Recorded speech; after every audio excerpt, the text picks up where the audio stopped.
Voltamos do intervalo, pessoal. Continuando aqui na ONG Bichinho Carente, eu não posso deixar de divulgar o Facebook deles.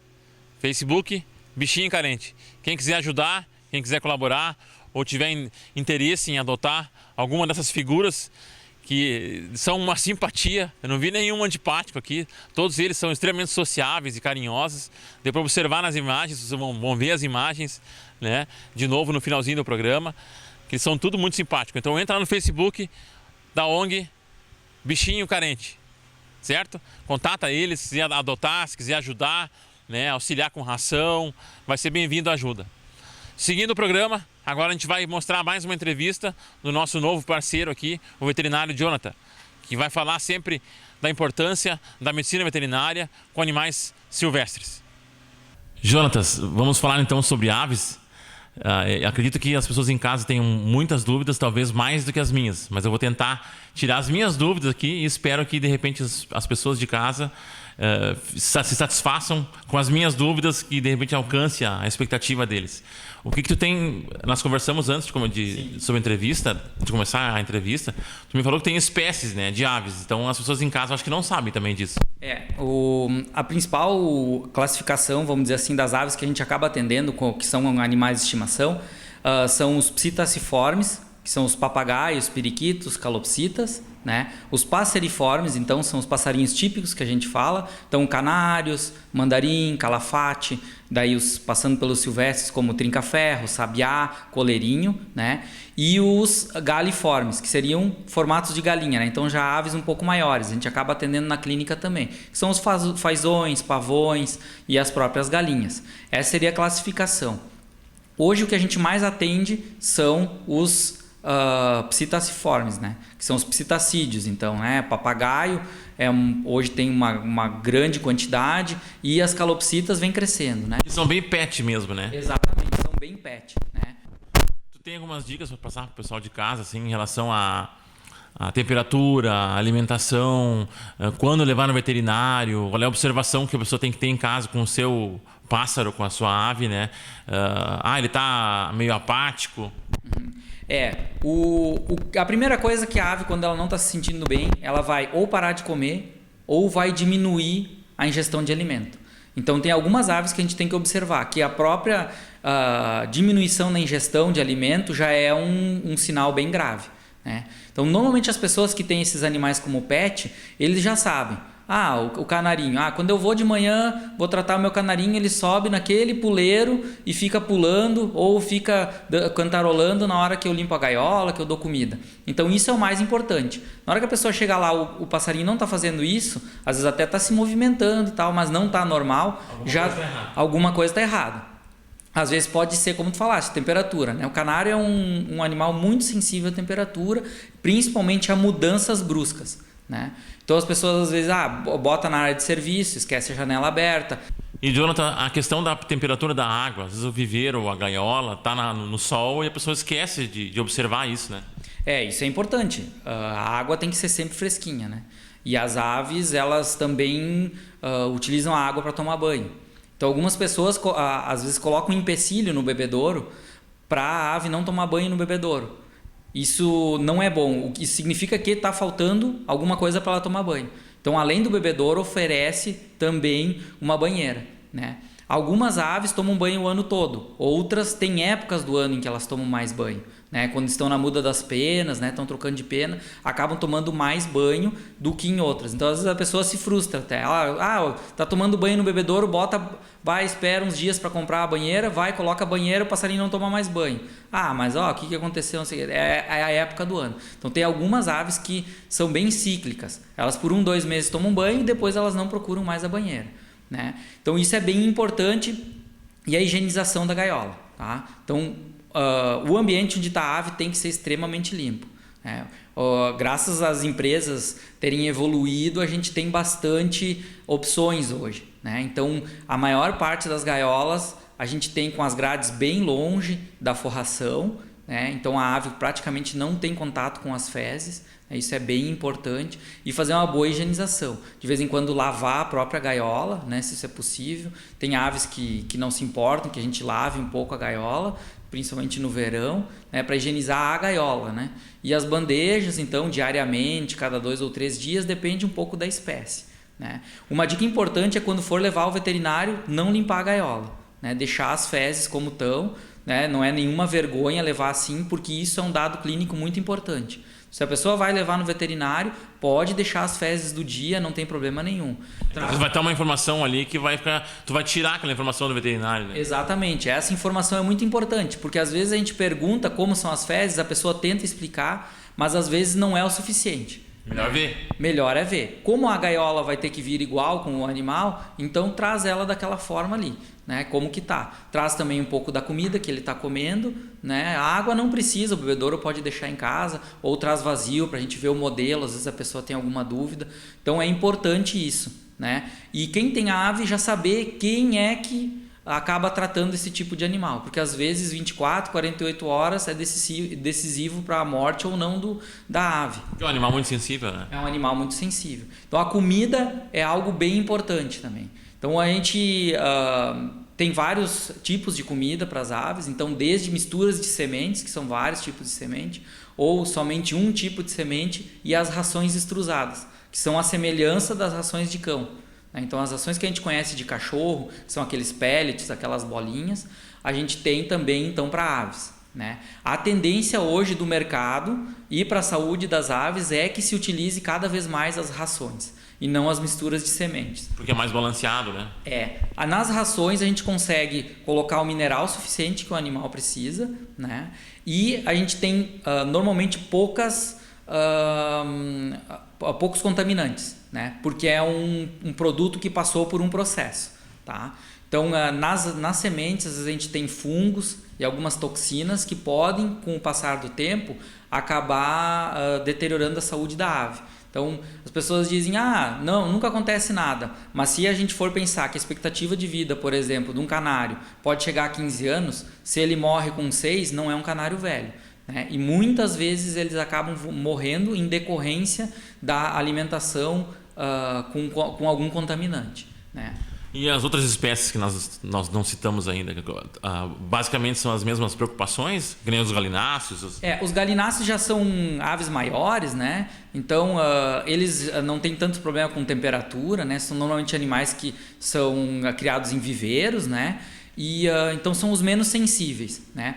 Os papagaios sofrem muito de doenças comportamentais, né? Então ambientes muito pequenos, gaiolas muito pequenas. Então essas gaiolas que são vendidas para papagaio, essas tradicionais, pequenas, onde tem apenas um puleiro, né? Às vezes o animal acaba se estressando. Então eles têm doenças, vamos dizer, doenças orgânicas, o corpo deles está doente, mas em função da psique do papagaio. Então eles acabam às vezes tendo diarreia, quedas de penas, ou até regurgitação, né, tipo um vômito, e são todas elas doenças comportamentais. Então, às vezes, mudando o ambiente, comprando um viveiro maior, às vezes, se a pessoa não consegue, porque mora num apartamento, colocar um viveiro é complicado, coloca mais um brinquedo, solta mais a ave, faz alguma atividade com ela, não dá toda a comida de uma vez, faz pequenas atividades, como é um adestramento, né? Então, quando eu dou semente de girassol, por exemplo, para o papagaio, ele só come da minha mão. Então, isso é uma atividade lúdica que ele acaba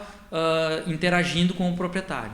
Se tu vai imaginar um animal silvestre, né, solto na natureza, ele vai ter uma variedade infinita de situações que ele vai ter que lidar com elas todos os dias. Exatamente. E ele confinado dentro de um ambiente fechado, uma gaiola, um viveiro, ele não tem opção. Ele tem que lidar com aquilo. Às vezes a pessoa pensa... mas por que ele se estressa? Ele ganha comida, ganha água, está ali seguro. Não, ele se estressa só pelo fato de estar na gaiola. Então, tu tem que criar uma situação para diminuir esse estresse, né? Exatamente.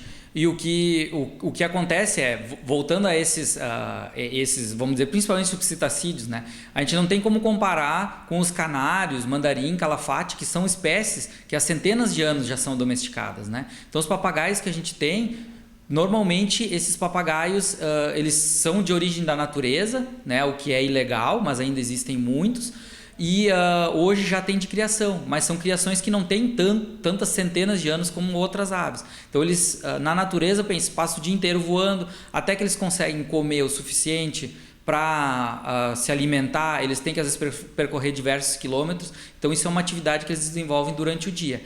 Já no cativeiro, eles às vezes em 10, 15 minutos comem o suficiente para o dia todo. Aí não tem o que fazer. E não tem o que fazer, e acabam ficando estressados. Jonathan, é muito assunto. Acho que nós não vamos conseguir tirar todas as dúvidas nessa nossa conversa. Eu vou ter que voltar aqui para te incomodar de novo, né, e passar mais informações para o pessoal que assiste o nosso programa. Mas eu quero te agradecer por hoje, né, pela nossa entrevista, pelas informações importantes que tu passou para nós, para mim e o pessoal de casa. Tá certo, muito obrigado. Eu que agradeço e a gente está sempre à disposição. Valeu, obrigado. Até a próxima. Dadas as informações do nosso amigo veterinário Jonathan, agora vem a parte bem-humorada. Não que a gente não esteja num lugar mal-humorado, né? Porque aqui a galera é muito animada, deu pra gente brincar com ele. O Rodrigo brincou com a turma aqui, fez carinho neles. Então vai vir o nosso amigo, o Peludo, sempre com a sua dica bem-humorada. Vai daí, Peludo. Olá, pessoal. Olá, tudo bem? Voltamos aqui a falar com os meus amiguinhos, são vários. Hoje voltei a rever alguns amigos que infelizmente estão aqui para adoção na ONG Bichinho Carente. Mas existem outros tantos que eu não conhecia. Muitos animadinhos com a nossa presença. Alguns ficaram tímidos com a câmera. Eu acho que é o Rodrigo que intimida. Não é, Rodrigo? Não é a câmera que intimida os cachorrinhos, é o Rodrigo. Ele quer brincar com eles e eles não querem muito papo contigo. Bom, amigos, estamos aqui mais uma vez na ONG Bichinho Carente para divulgar a ideia e a possibilidade de você aí em casa adotar um animalzinho. Lembrando sempre que quando você adota um animal, vão muitas responsabilidades. Uma delas é brincar com eles. Outra é fazer carinho, dar amor, cuidar da saúde deles. Isso é muito importante. Não se esqueça disso. Entre outros, lembrar que você deve ser o líder deles. Deve impor limites, criar uma rotina para que a relação e o convívio se torne o mais agradável possível. Certo, amiguinhos? Bom, eu vou continuar aqui a brincar com eles, a criar uma relação, e eu espero que vocês escolham um dentre tantos para levar para sua casa.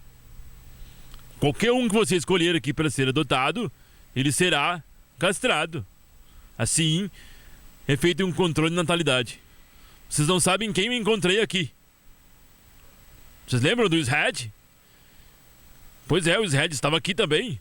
Veio aqui visitar alguns amigos. Afinal, ele também era da rua. Passou por situações difíceis. Hoje ele está bem, num lar. Convive muito bem. Feliz e faceiro.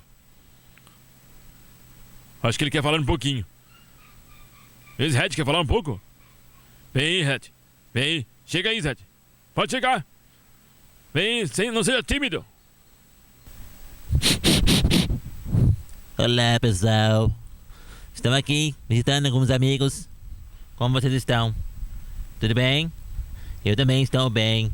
É um prazer estar mais uma vez participando desse programa, que tem como finalidade informar vocês aí de casa da importância de se adotar um animalzinho de rua. Eu fui tirado da rua. Hoje tenho uma casa, tenho donos, ganho comida, água todos os dias e ganho muito carinho. Tenho possibilidade de ter exclusividade para brincar. Todos os animaizinhos que estão aqui para adoção estão esperando um lar. Estão esperando você para adotá-lo, para criar uma relação de liderança, uma amizade. Isso é muito importante. Certo, pessoal? Espero que vocês escolham algum pet aqui, algum cãozinho, para levar para a sua casa. Bom, era isso. Queria comentar também que a gente ia gravar, né? Peludo e Rafael. A gente ia gravar numa escola e a gente não obteve autorização para gravar, mostrar as imagens nessa escola, porque a autorização teria que ser previamente solicitada. Infelizmente as crianças ficaram esperando, mas a gente não pôde mostrar Vamos mostrar num futuro muito breve. Voltaremos na escola. Nós somos mais teimosos. Não é isso? Não era pra ter falado isso. Agora já falei. Poxa vida. Desculpa aí. Foi mal. Pede pra eles cortar então. Certo? Tá, agora o Peludo vai falar de novo. Tá bom. Tchau, pessoal. Como o Peludo diz, uma lambida. Tchau.